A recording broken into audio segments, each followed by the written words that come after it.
Hey guys, it's Hannah, and today I have my April wrap-up and May TBR. Again, it's late. Just expect these to always be late, I guess.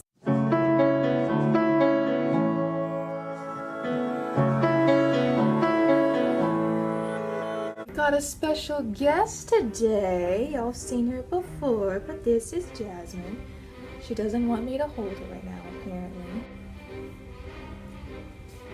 So without further ado, let's get into it. I read 9 books in the month of April and have been doing pretty good in May. I think I have 6 already? Something like that. I don't know. So the first book I read I actually recapped in my last video, and that is Life, the Universe, and Everything by Douglas Adams. I had read it at the very beginning of April, and I had read it back to back with his other book, and so I just kind of lumped them together.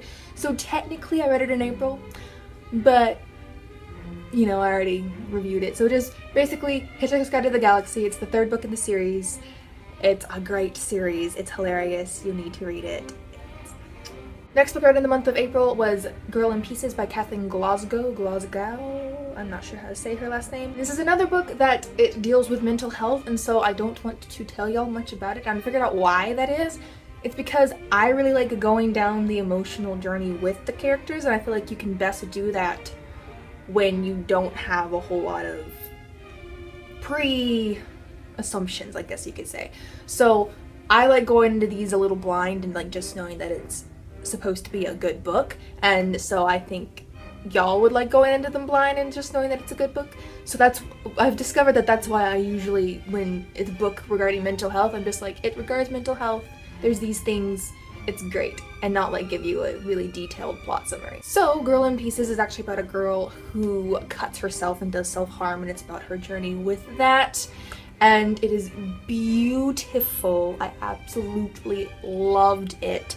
And again, not gonna say much. If you want to find out more, you can go on GOODREADS, you can find someone else who talks about it, but I like to go in knowing just the basics about what a book is about and then make my own opinions from there, if that makes sense. But yes, it's an amazing, beautiful book. Beautiful. Oh, it was a good book. The next book I read is Optimists Die First by Susan Nielsen. This book is about a girl whose little sister passes away, and she, because of that, becomes very paranoid and is like, okay, if I walk out of this room, I could be killed by these 3 different ways or something like that.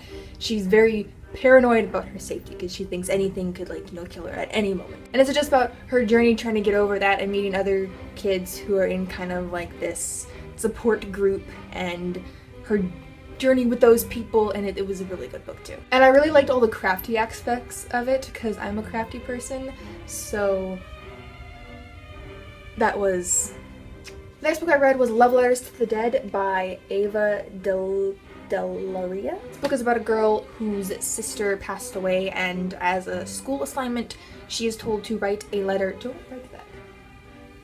She is told to write a letter to someone who is dead, and so she starts turning it into more of a journal, and she's like documenting her life to these letters to these people who are dead but had some kind of impact on her life or on her sister's life. And so it's about her trying to deal with what happened. And it was a good book, but it wasn't like fantastic. It wasn't as gripping as some of these others I've been reading, and it didn't come up to this par that I have, but it was still a really good book, and I thought it was great. I have heard that it kind of copies The Perks of a Wallflower, or The Perks of Being a Wallflower. That's the name of it, yeah.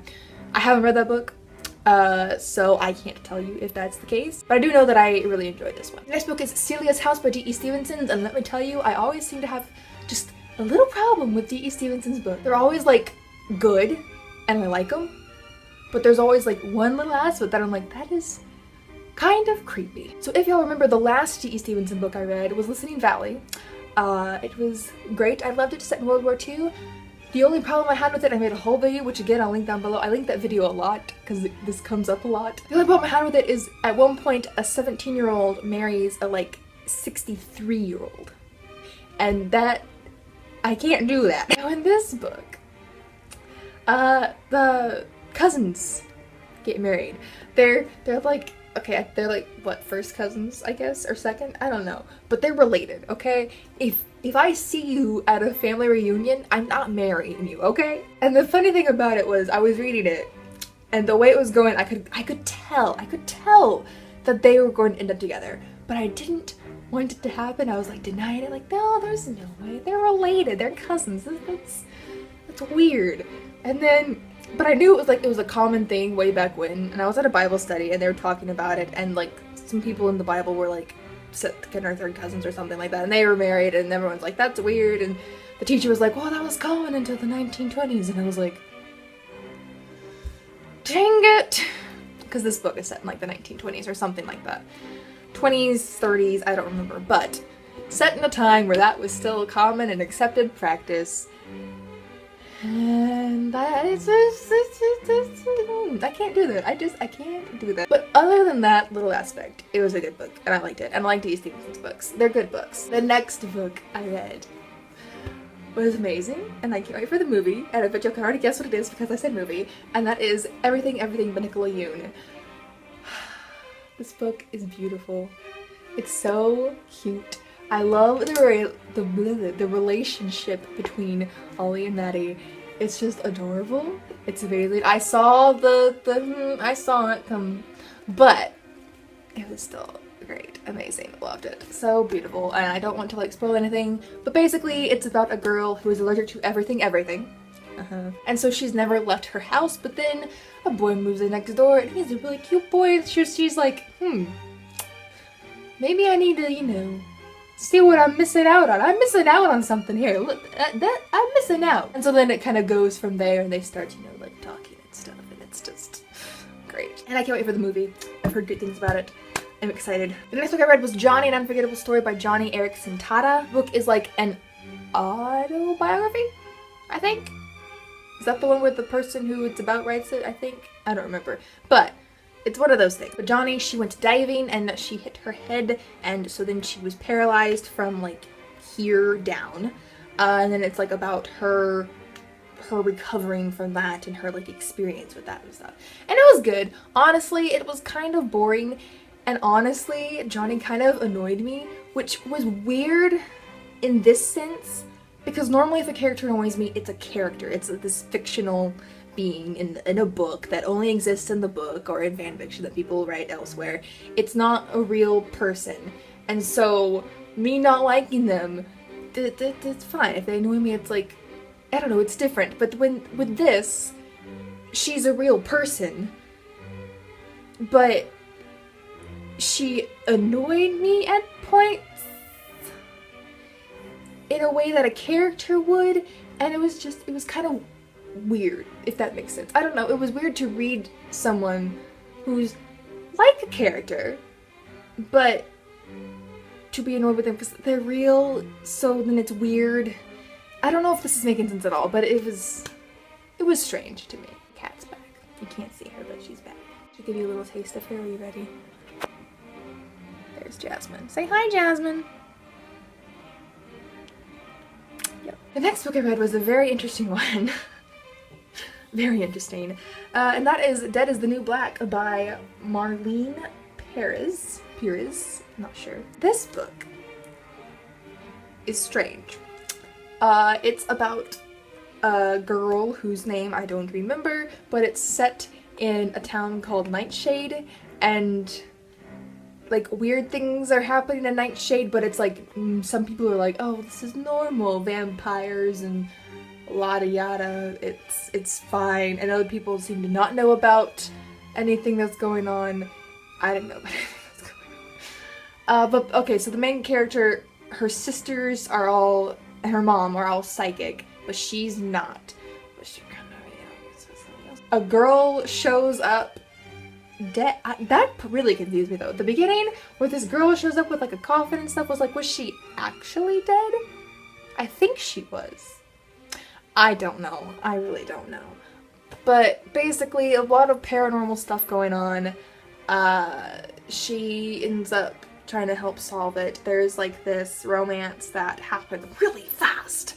Like, they've known each other for a while, but it's like second chapter and bam, they're like in a relationship. But it's one of those where it's like, are we dating? Are we not? I mean, because It was weird. And it was kind of like, okay, people, that's the, oh, okay, fine, don't listen to me, just be a stupid idiot.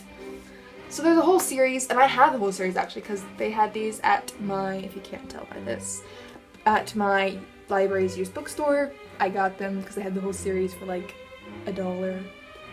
I'm gonna return them because I'm good, thanks. The last book I read was Shadow Me by Tahereh Mafi. This is the first book in the Shadow Me trilogy. I know I'm late to the bandwagon. I'm sorry, Whitney novels. I know this is like your favorite series. And no, I haven't continued on yet. I have the next two. They're like right there on my little chair. I haven't started them yet.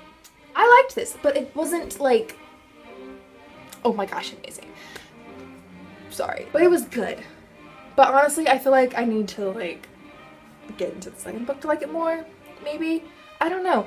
Maybe, honestly, I think the problem is I hear Whitney novels talk about it so much because I follow her on Snapchat so much and figure out about it so much that my expectations were like pretty high up and it didn't meet them for me. So I'm gonna continue on. I'm gonna read the whole trilogy eventually. Don't worry. Don't worry. I'll finish it.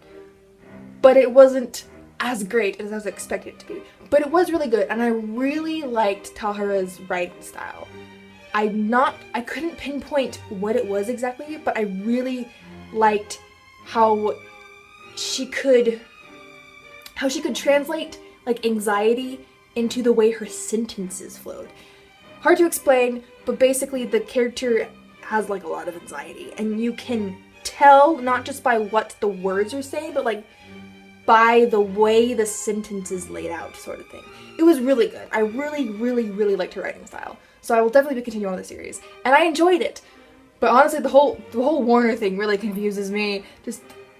And I know little snippets, and the little snippets I know didn't match up with what I was reading, so I was kind of confused and like sitting there waiting for something to happen, and it was interesting. But all that to say, liked it, will continue on, loved the writing style, but it wasn't as great as I was expecting it to be.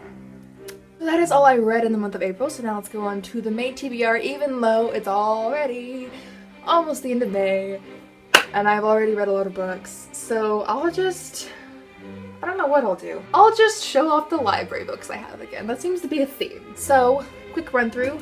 I have The Midnight Star by Marie Lu. It's the last book in the Elite trilogy. I haven't read it yet, but we had our last book club at my library, and one of the girls was talking about it, and I was like, oh yeah, I need to finish that series. So I went ahead and checked it out. We'll see if I get to it. Next one I have is The Naturals by Jennifer Lynn Barnes. And I don't really know much about this. I know it has something to do with like thieves, I believe. And I like books with thieves. What does that say about me though? I don't know. I've only seen it a few times, but it sounded interesting the few times I saw it. And I like thieves, so I don't know. I picked it up. The last book I have, Miriam Rogers' Epic Detour by Morgan Matson. I've actually already read this. For some reason I'm in the mood to reread it, which is weird because I don't normally reread books. And I'm kind of thinking I'll make a video if I make videos more regularly, which, you know, who knows if that's gonna happen.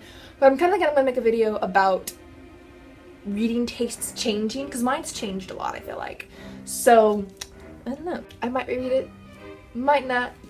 Who knows? So that is it for my book haul and wrap up. Let me know down below what books you have read this month, and if you read any books that I have read and what you thought about them. If you think I should do like a reading tastes video, because I think I will. I think that's really all I have to talk about. So that's it for this video. I hope you enjoyed it, and I'll see y'all again in another one soon. Hopefully sooner rather than later.